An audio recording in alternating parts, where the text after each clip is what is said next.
Uwaga na niespodzianki.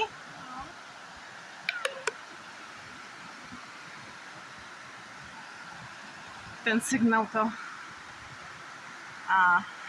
niski poziom baterii.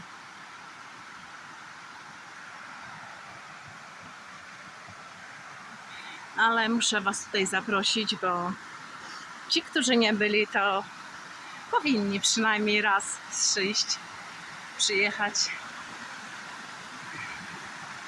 Słyszycie ten szum? Naprawdę można odpocząć, zrelaksować się i zapomnieć o wszystkim.